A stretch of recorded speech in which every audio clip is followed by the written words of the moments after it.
ভাইয়ের কাছে। আপনারা খুব ছোট করে আপনার ঘটনাটা শুনবো আমরা। আসসালামু আলাইকুম লিসেনার, আপনার এগেইন।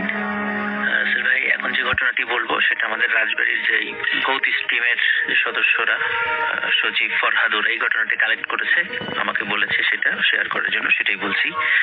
তো ঘটনাটি রাজবাড়ী জেলার, আমার বাড়ি তো রাজবাড়ী জেলা, ওখান থেকেই আর কি সংগ্রহ করা। রাজবাড়ির পাংশার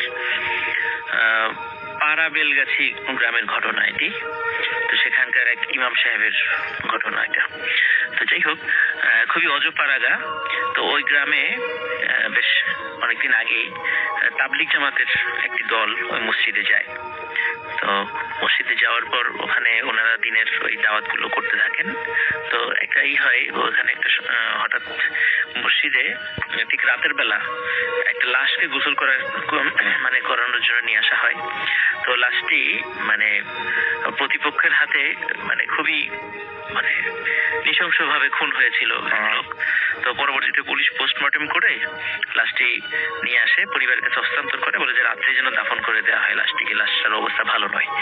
তো যখন লাশটিকে নিয়ে আসা হয়, এমন ভাবে আসলে শরীরকে ক্ষতবিক্ষত করা হয়েছে যে ওটাকে গোসল করানোর মতো কেউই সাহস পাচ্ছিল না, সবাই ভয় পাচ্ছিল।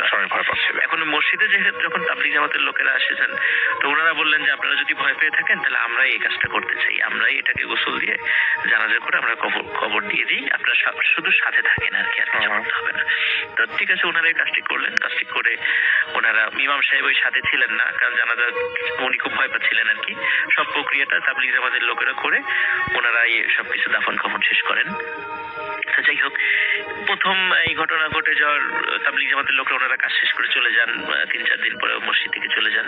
তো মাসখানেক পর থেকে শুরু হয় ওই ইমাম সাহেবের সাথে ঘটনা। কারণ উনি যে মসজিদে নামাজ পড়াতেন, ওই মসজিদেই উনি থাকতেন। মসজিদের পাশে ছোট একটি রুমের মতো ছিল, ওখানে উনি ঘুমাতেন। আর মসজিদের সাথে একটা বড় কবরস্থানের মতো আছে। তো ওইখানে ওই মসজিদ থেকে একটু দূরেই একটি লাশ গোসল করানোর জন্য একটা আলাদা ঘরও রয়েছে। আচ্ছা। তো উনি রাতের বেলা হঠাৎ করে শোনেন যে ওই ঘর থেকে লাশ গোসল করানোর শব্দ আসছে, পানির শব্দ, কোনো মানুষ কথা বলছে এরকম শব্দ। তো উনি চিন্তা করলেন এত রাত্রে ঘরের চাবি তো তার কাছে, কিন্তু কে এর ভিতরে ঢুকলো। উনি 7-5 না ভেবে বের হয়ে আসেন। তো বের হয়ে আসার পরে উনি খেয়াল করলেন যে দূর থেকে শুনছেন ঠিকই ওই ঘর থেকে শব্দ আসছে, কিন্তু যখন কাছে গেলেন তখন আর কোনো শব্দ হচ্ছিল না। প্রিয় লিসেনার, এই এপিসোডে শুনতে পাবেন ইমাম সাহেবের ভয়ানক ঘটনা সহ আরো অনেক ঘটনা, শুধুমাত্র বাছাইকৃত ভয়ানক ঘটনা। আপনারা যারা প্রতিনিয়ত এই ধরনের বাছাইকৃত ভয়ানক ঘটনা শুনতে চান, তারা অবশ্যই এই চ্যানেলটি সাবস্ক্রাইব করে নেবেন। কেননা এই চ্যানেলের মধ্যে প্রতিনিয়ত রাত 10টা বাজে ভূতপ্রেমের যত ভয়ানক ঘটনা আছে, প্রত্যেকটা ঘটনা বাছাই করে প্রতিনিয়ত আমি এই ইউটিউব চ্যানেলে পাবলিশ করে থাকি। তাহলে চলুন এই ভিডিওর মধ্যে আমি যে ঘটনাগুলো শেয়ার করছি, প্রত্যেকটা ঘটনা শেষ পর্যন্ত শুনে আসি। তো উনি এরকম প্রায় প্রতিদিন এরকম শুনতেন। তো যখন উনি অনেকের কাছে বিষয়গুলো শেয়ার করেন, তখন সবাই বলেছে এটা আপনার মনের ভুল, এছাড়া আর কিছুই নয়।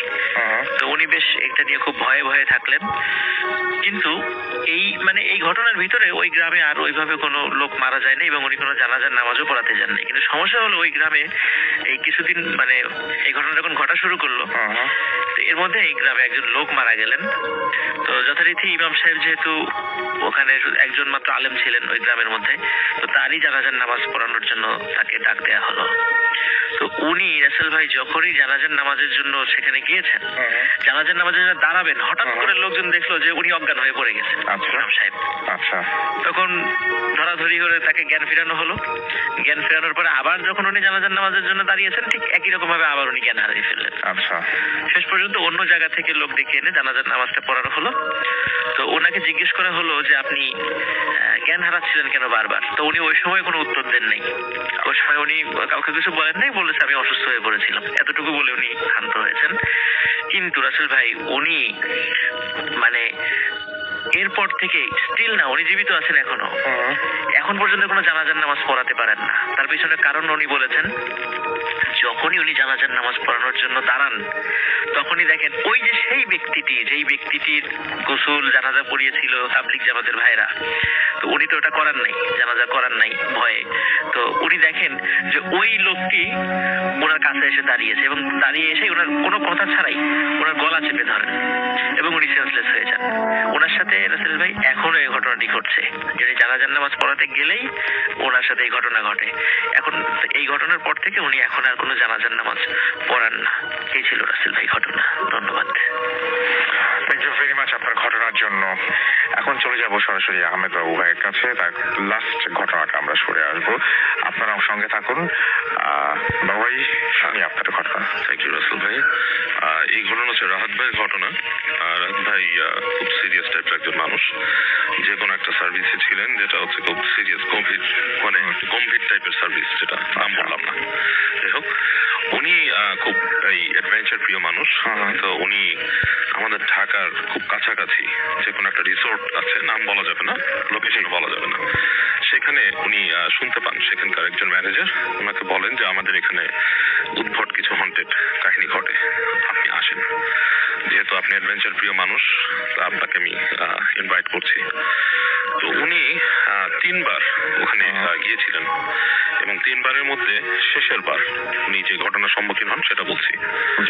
এর আগে 2 বার যখন উনি রিসর্টে গিয়েছেন, এবং উনি সভাপতি যেহেতু অ্যাডভেঞ্চার করতে যেতেন, একাই যেতেন এখানে, এবং সভাপতি আসলে দল বেঁধে গেলে কোথাও এরকম খুব একটা দেখার সম্ভাবনা থাকে না।